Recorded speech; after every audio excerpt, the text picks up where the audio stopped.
You don't need me to retell it, so I'll summarize it. In 2017, the long-awaited Legend of Zelda Breath of the Wild came out. This was one of Nintendo's biggest releases. Mario and Zelda are typically their heavy hitters, and when releasing a new console, opening with one of the two is always a safe bet. But the Nintendo Switch launched with Breath of the Wild, an open-world Zelda game that completely revolutionized the way an open-world game plays. Instead of thrusting the player through many side quests, needless story missions, and a lot of unskippable nonsense, Breath of the Wild gives the player the main objective and lets them go. While yes, all the needless stuff is still there, but it's reduced to side quests, which gives the player a real sense of freedom because, to be fair, you're not restricted to anything in Breath of the Wild. But I'm getting really annoyed with the trend that every single game nowadays has to go open world. While it works for Zelda, I think games like Sonic and Mario should avoid it at all costs, because in my opinion, Sonic Frontiers, and I'm not going to sugarcoat it, is barely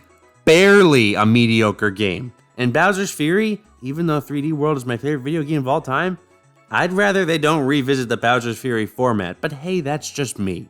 Anywho, during E3, may God rest its soul, 2019, a sequel to Breath of the Wild was announced, and for me personally, as I was saying, I don't prefer open world. Classic top-down Zelda is my favorite Zelda, like A Link to the Past and Between Worlds, stuff like that, and I was really happy to get Link's Awakening on the Switch, but from announcement to release for the new Breath of the Wild game, I wasn't excited for a sequel. I'd play it and enjoy it, but excited isn't the right term. Now, the game was delayed until 2023, but the game did finally come out on May 12th, 2023, which just so happened to be the other day. Now, going into Tears of the Kingdom, the biggest challenge is how on earth were they going to make this feel different from the previous game? Because when shown off that Link was going to be in the same location, my hopes dropped really low. That's the fun of Breath of the Wild. You can explore locations and find new things. But I'm glad to say Tears of the Kingdom does a great job at changing things up and keeping things fresh. Adding areas in the sky and below the ground is a perfect addition. I love exploring caves in video games, and having the option to do it here, and the way it's executed, is so cool and so much fun. Now, as for the sky areas in Tears of the Kingdom, they're alright. There really isn't enough of them for me to say a whole lot about what's here, but what they have is a good time. I just prefer the caves. Being able to explore above and below opens the world up to so much more possibilities. I thought you had unlimited freedom in the first game, but man, it feels like the possibilities are endless in this one. Exploring new locations feels so rewarding, and with so many things to do, it really feels endless. Everything is so much fun, and while I typically have a great time with Zelda games, I think this is the first Zelda game that I just couldn't put down. And that's not to say other Zelda games aren't as engaging, it's just me personally, when I play a video game, I prefer platforming, so if I'm not...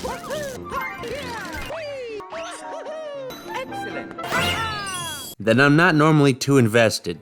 Now, on the topic of things I like in a video game, story is typically very low on the list. I don't care about story, gameplay's a number one for me, but the story in Tears of the Kingdom is really enjoyable. Specifically because the gameplay doesn't rely a whole lot on it. And what I mean by this, the story doesn't get in your way too often.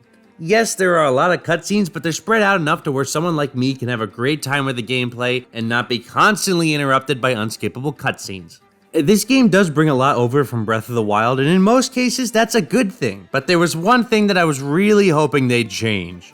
The music. The music in Tears of the Kingdom is just as lacking as it was in the first one. I get it, they're going for an ambient, quiet experience, but in my opinion, this sucks. The quietness in most areas just kills the mood for me sometimes, and maybe it's because I'm sitting alone in a quiet room playing this, but I would just very much prefer they bring back music in most to all locations. And hey, that's probably a personal thing, but come on, maybe at least give us an option.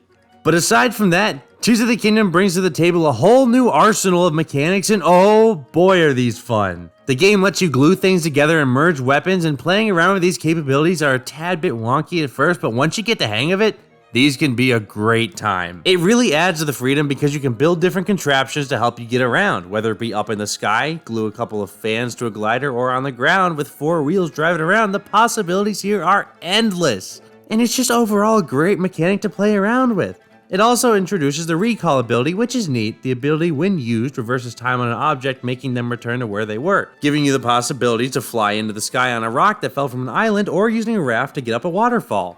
And finally, we have Ascend. This lets the player jump through rocks, making climbing certain areas a breeze. That's really all I have to say about Ascend, though. It's good, just not too in-depth of an ability. But overall, these mechanics really help add to the freedom because for once, it feels like there is truly no area you can't explore. Now with abilities, Nintendo has always been great at showing you how to do things, with this game being no exception. And while overall I still hate shrines, the shrines in Tears of the Kingdom do a better job of showing you what you can do, and not to mention, the opening of this game starts you on a sky island that gives you a much better tutorial than the Great Plateau. And that's because the Great Plateau sucks. I hate that stupid rock. If I had a list of top 10 rocks that I hated, that would be number 1. That whole area is stupid, and if given the freedom, I will complain about this until the world ends. But I won't. Getting back on track, this game is very pretty. The locations look good, but that does bring a bit of a problem. A very minor problem that doesn't affect how good the game is. There are a couple of performance hiccups. The Switch does stutter a bit more with this game than it does with others. And while it doesn't affect the overall experience, it happened much more on this game than it did for others for me. And let me emphasize, you do not need more power for better video games. Graphics should be the lowest on the list for what you want to see in a video game. Gameplay should be on the top. If the game is fun, that's all that matters, and this game is fun. I figured I just had to bring it up briefly because it isn't a huge deal, but it does happen. Now, I'm not going to spoil anything, but I will say, over the time from Breath of the Wild to this game, inflation must have hit Hyrule because goodness gracious, these prices are high. I don't want to pay more than 2,000 rupees for an outfit, but I guess that's life at this point now, isn't it? Now, on the topic of no spoilers, the boss battles are really fun. I won't tell you what they are or how you do it, but they're a great time, good enough that I had to mention it in the review, even if it was for 10 seconds. To wrap things up, The Legend of Zelda Tears of the Kingdom is a great time, and I think it's a lot better than Breath of the Wild, which is already really good on its own. This just improved on almost everything that needed to be improved upon. And if you had any doubts, throw them out the window, because in my opinion, this is definitely in one of my top 3 Zelda games. But you made this far without knowing The Legend of Zelda Triforce Heroes was my favorite Zelda game, so can you really trust my opinion? But you made this far in the video, so it doesn't really matter to me if you trust me or not. Bye now.